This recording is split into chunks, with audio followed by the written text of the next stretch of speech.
Ed Berlanga believes there will be a rematch between him and Canelo in a year and a half. And he believes that rematch will go different. He actually believes if he had more time to train for Canelo, the first fight would be different. But he sounds very confident that if they rematch, this time he will become the victor. He also claims he took Canelo's best shot, and he believes that's all Canelo has. And he's probably right when it comes to 168 because these guys are huge. And Canelo's having a hard time putting these guys away. I mean, Canelo even said himself on Sway Universe, my best weight and my ideal weight to fight at is 160. So Berlanga's probably right, and Berlanga has admitted himself when he's not fighting, he goes up to 220 pounds. And he said this on FightHype.com when he's talking about fighting Anthony Joshua. So he's probably right when it comes to the power aspect of things, that Canelo cannot put these guys away because they're too big. So he probably did take Canelo's best shot. But when you look at the other side of things, these big guys are landing shots on Canelo, but they cannot hurt him either. And that's because Canelo has one of the best chins in boxing. Maybe the best chins in boxing. My bad. Apologies to the Canelo fanatics. But anyway, let's listen to what Ed Berlanga has to say. I don't own the rights to this material. It's for educational purposes only. This is Edgar Berlanga returning to Sway's Universe.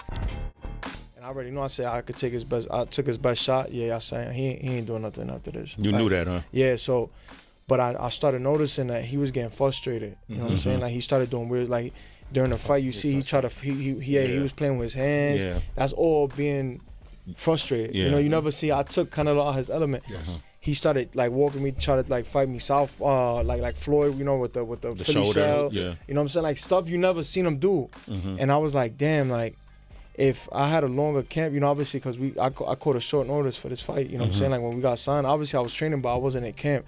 But if we had a real solid camp, like a 10-week camp, 12-week camp, it would have been a different fight. You know what I'm saying? Yeah. But I know, like, first of all, I know that we could get that rematch. You know what I'm saying? Probably like another like year and a half, we could get that rematch. And I know that for a fact that I could beat him for sure. What's up with all these guys complaining about short training camps? First it was Sergey Kovalev, then it was Caleb Plant, now it's Ed Berlanga. Talking about he had a short notice. If you stay ready, you don't have to get ready.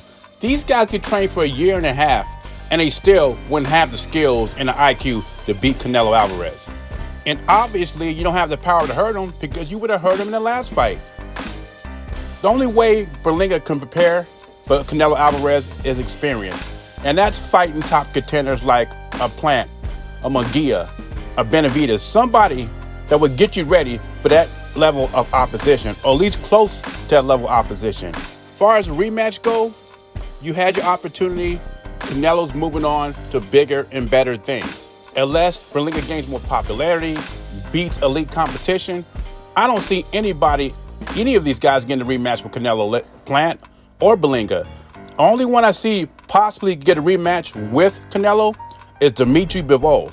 And that's if he beats Better BF, he become undisputed light heavyweight champion of the world. What do you think about Berlanga's comments?